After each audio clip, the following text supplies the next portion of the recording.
अस्सलाम वालेकुम नाज़रीन, एक नए वीलॉग के साथ आपकी खिदमत में हाजिर हैं। नाज़रीन, आज की इस वीडियो में आपके साथ कुछ नई डेवलपमेंट शेयर करेंगे। आपको बताएंगे कि किस तरह पाकिस्तान तहरीक इंसाफ की एक बी टीम तैयार की गई है, जिसमें अब इमरान खान नहीं होंगे, बाकी तमाम सियासी जमात होगी। वही जो पीटीआई में जो लोग थे वो अब एक दूसरी जमात में होंगे, बज़ाहिर नज़र यही आ रहा है।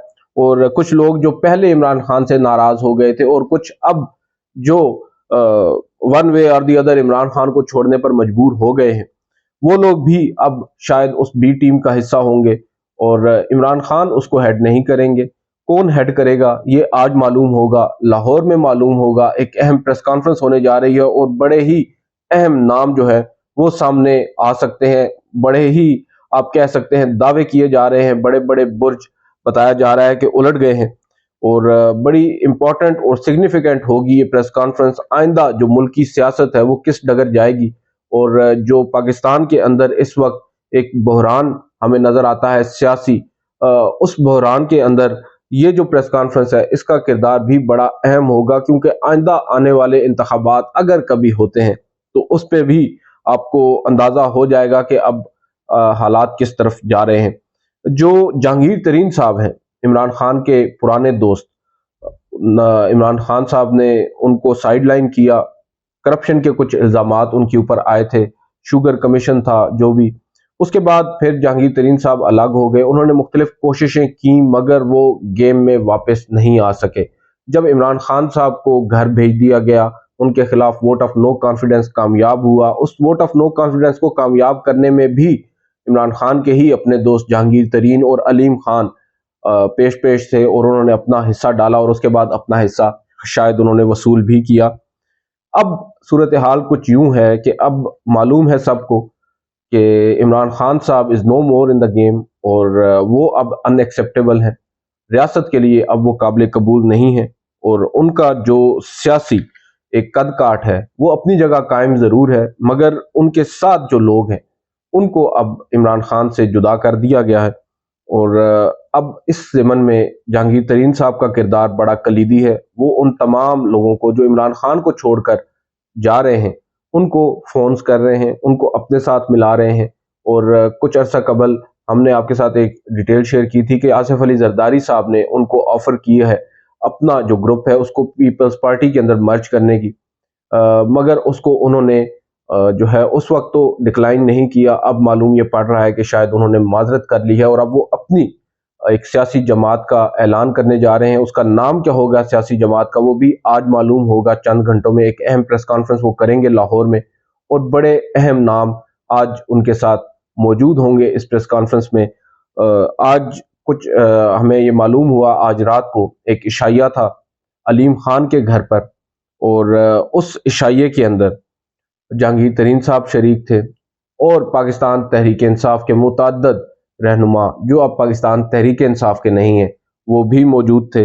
अब अगर कुछ नाम आपको बताएं तो साबिक गवर्नर सिंध इमरान इस्माइल साहब, अली जैदी साहब, आमिर कियानी साहब, महमूद मौलवी और मुतअद्दिद कुछ रहनुमा हैं। तकरीबन 60 से जायद रहनुमा जो है उस इशाइया में शरीक हुए हैं। इसमें मुल्तान से भी कुछ MPAs हैं साहब वो भी इस इजलास इस इशाइये में उन्होंने शिरकत की है और भी कुछ नाम हैं। और बुनियादी तौर पर बताया यह जा रहा है कि इमरान इस्माइल ने और अली जैदी ने भी बाज़ाब्ता तौर पर यह फैसला कर लिया है कि वो भी जहांगीर तरीन की इस सियासी जमात का हिस्सा होंगे, जिसका ऐलान वो आज करने जा रहे हैं।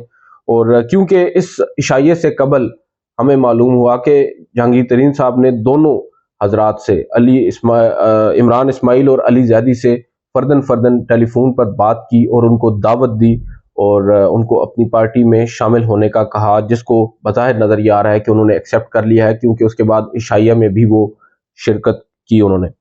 आज जो प्रेस कॉन्फ्रेंस होने जा रही है इससे अब मालूम होगा कि जहांगीर तरीन ने और कौन से ऐसे नाम हैं जो अभी तक हमारी भी नज़रों से ओझल हैं उनको शामिल किया है अपने साथ। क्योंकि सिंध और पंजाब के हवाले से बताया जा रहा है कि बड़े बड़े नाम जो है वो कल जहांगीर तरीन के साथ आज शामिल होंगे उस प्रेस कॉन्फ्रेंस में जब जहांगीर तरीन ऐलान करेंगे। तो देखते हैं अब सूरत हाल किस तरफ जाती है।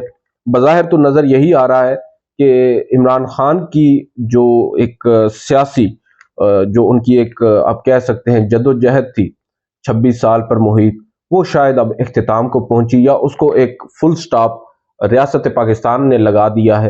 اور یہاں پر ایسے ہی ہوتا ہے ہمیشہ، جو دیکھا جاتا ہے کوئی شخص تھوڑا سا اگر بڑا ہو رہا ہو تو اس کو روک دیا جاتا ہے۔ خیر جو بھی ہے، اب عمران خان صاحب تو گیم میں نہیں ہے۔ شاہ محمود قریشی صاحب نے عمران خان سے گزشتہ رات ایک ملاقات کی ہے، اور اب دوسری جانب شاہ محمود قریشی جو ہیں وہ پاکستان تحریک انصاف کی کمان سنبھالنے جا رہے ہیں۔ جہانگیر ترین صاحب اپنی سیاسی جماعت جو ہے وہ بنانے جا رہے ہیں، تو صورتحال بڑی دلچسپ ہونے والی ہے۔ مسلم لیگ نواز کے حوالے سے کچھ اچھی خبریں نہیں آ رہی۔ نظر یہی آ رہا ہے کہ شاید مسلم لیگ نواز کے ساتھ جو یقین دہانیاں یا جو وعدے کیے گئے تھے وہ بھی شاید آئندہ آنے والے چند دنوں میں پورے نہ ہوں، جبکہ اس میں ایک بینیفیشری جو ابھر کے سامنے آ سکتا ہے وہ پاکستان پیپلز پارٹی ہو سکتی ہے۔ اور آصف علی زرداری صاحب کی گزشتہ 2-3 دنوں کے اندر جو باڈی لینگویج ہے، جو ٹون ہے، جو وہ بات کر رہے ہیں، اس سے اندازہ ہو رہا ہے کہ ان کو شاید گرین سگنل مل چکا ہے۔ تو دیکھتے ہیں، انتخابات تو بہرحال ابھی تک ہوتے نظر نہیں آ رہے آئندہ آنے والے چند دنوں میں۔ اس پر اب ریاست کہاں اور کیا سوچ رہی ہے یہ وقت آنے پر معلوم ہوگا۔ ریاست پاکستان کی اگر بات کریں تو آج ایک بڑا سخت اعلامیہ افواج پاکستان کی جانب سے سامنے آیا ہے، جس میں 9 مئی کے واقعات میں ملوث افراد کے خلاف سخت کارروائی کرنے کا کہا گیا ہے۔ ایک مرتبہ پھر اس عزم کا اظہار کیا گیا ہے، اور یہ کہا گیا ہے یا اشارہ دے دیا گیا ہے کہ فوجی عدالتوں میں اب ٹرائل ہوں گے، اور عمران خان کا بھی ٹرائل ہوگا۔ یہ کہا نہیں گیا مگر یہ سمجھا ضرور جا رہا ہے۔ اور عمران خان صاحب کے خلاف تو آپ کو معلوم ہے ایک پرچہ بھی کٹ چکا ہے، اور اسی طرز پر جس طرز پہ سابق وزیر اعظم ذوالفقار علی بھٹو صاحب کو آپ کو معلوم ہے سزا سنا دی گئی تھی۔ اور دیکھتے ہیں اب حالات کس طرف جاتے ہیں۔ آج سپریم کورٹ میں ایک اہم سماعت ہونے جا رہی ہے۔ چیف جسٹس کی سربراہی میں 8 رکنی لارجر بینچ سماعت کرے گا supreme court practice and procedure act کے خلاف دائر درخواستوں پر۔ آپ کو یاد ہوگا گزشتہ سماعت جو کہ صرف 3 سے 4 منٹ پر محیط تھی، اس سماعت کے دوران جو اٹارنی جنرل آف پاکستان تھے انہوں نے اسی نئے قانون کا حوالہ دیا تھا جو supreme court review of judgments and orders act 2023 ہے، اور اس میں یہ کہا تھا کہ کچھ شکیں ایسی ہیں، شک نمبر 1 کی شک 6 دوسرے کی شک 4 سے وہ آپ کہہ سکتے ہیں کہ مماثلت ہے ایک تو ان میں، اور وہ اوور لیپنگ ہے، اور وہ دراصل یہ چاہ رہے ہیں کہ ہم اس کا جائزہ لیں گے۔ انہوں نے عدالت سے کہا کہ عدالت اس روز کی جو سماعت ہے اس کو ملتوی کرے اور مجھے وقت دے تاکہ میں اپنا کلائنٹ جو اپنی جو حکومت ہے اس سے مشاورت کروں اور نئی انسٹرکشنز لے کر آؤں اور آپ کے سامنے بات رکھوں کہ ہم لوگ اب کیا سوچ رہے ہیں۔ مگر ایک اہم ڈیولپمنٹ گزشتہ روز ہوئی ہے سپریم کورٹ کے اندر، ایک اور قانون جو اس کا ہم حوالہ دے رہے ہیں، supreme court review of judgments and acts 2000 supreme court review of judgments and orders act 2023، اس کے حوالے سے جو کیس تھا اس کو اب عدالت نے اس ایکٹ کے خلاف جو درخواستیں تھیں ان پر نوٹسز جاری کر دی ہیں وفاق کو اور مختلف جو فریقین ہیں ان کو۔ اور صورتحال اب دلچسپ اس وجہ سے ہو گئی ہے کہ سپریم کورٹ نے نہ لارجر بینچ تشکیل دیا ہے نظر ثانی درخواست پر سماعت کے لیے، نہ ہی عبوری حکم جاری کرتے ہوئے اس قانون سازی کو کالعدم قرار دیا ہے جس طرح supreme court practice and procedure act کو قرار دیا تھا۔ تو اب جو اٹارنی جنرل صاحب ہیں وہ یہ کہہ رہے ہیں کہ اگر سپریم کورٹ لارجر بینچ نہیں بنائے گی الیکشن میٹر کے اندر نظر ثانی درخواست پر سماعت کے لیے تو وہ سپریم کورٹ کے سامنے پیش نہیں ہوں گے۔ دوسری جانب اب جو آج سماعت ہے supreme court practice and procedure, اس کے اندر جو اٹارنی جنرل کا جواب ہوگا وہ بڑا معنی خیز ہوگا، اور اس سے اندازہ ہوگا کہ ان کے درمیان جو ایک رنجش نظر آتی ہے، جو دوری نظر آتی ہے عدالت اور پارلیمان کے درمیان، وہ اب کس طرف کس صورت کس ڈگر وہ جائے گا، کیونکہ جو حالات تھے بظاہر نظر یہ آ رہا تھا کہ گزشتہ چند روز کے اندر کے حالات سنبھلنے کی طرف جا رہے ہیں۔ گزشتہ روز چیف جسٹس کی جانب سے کچھ مثبت ریمارکس بھی دیے گئے، مگر جو ان کا مبہم آرڈر سامنے آیا ہے اس سے نظر یہی آ رہا ہے کہ عدالت اور جو حکومت ہے ان کے درمیان تناؤ اب بھی برقرار ہے، اور اب جو اٹارنی جنرل ہیں ان کا کردار بڑا کلیدی ہوگا آج کی سماعت میں۔ وہ حکومت کی جانب سے کیا موقف اپناتے ہیں اور گزشتہ روز کی جو سماعت ہے کیا اس کا ایفیکٹ آج کی اس سماعت پر ہمیں نظر آئے گا، یہ بڑا امپورٹنٹ ہے، کیونکہ چیف جسٹس ایک جانب تو یہ کہہ رہے ہیں کہ हुकूमत की जानिब से कानून साजी करना एक मुस्बत इकदाम है, और वो जो रियाजियात है या 3 और 4 की जो बहस है उससे निकल कर मामलात को कानूनी और आइनी सूरत में आगे लेकर चलना खुश आइंद है। मगर दूसरी जानिब अपना एक ऐसा मुबहम आर्डर जारी कर दिया जिससे मामला फिर एक मरतबा खिंचाव की तरफ जाता नजर आ रहा है।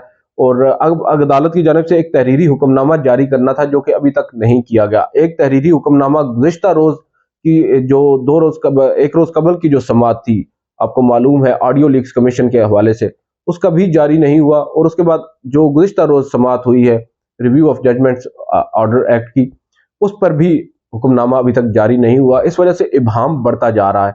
अब अगर वो ऑर्डर जारी नहीं होगा और ये इबहम मजीद बढ़ेगा तो हुकूमत जो है इसमें वो भी शायद कोई तल्ख मौकफ अपना ले एक मरतबा फिर से, और दोबारा back to square one government and supreme court वो आ जाएं। देखते हैं हालात किस तरफ जाते हैं। बज़ाहिर तो चीज़ें एक आप कह सकते हैं दुरुस्त सिमत में जा रही थी, मगर फिर आज एक हमें ट्विस्ट नजर आया है। अब इसमें आज की समाअत में अटॉर्नी जनरल का किरदार बड़ा कलीदी होगा और हम उसी को देख रहे हैं। आज की इस वीडियो में इतना ही, आपसे इजाजत चाहेंगे। अल्लाह हाफिज।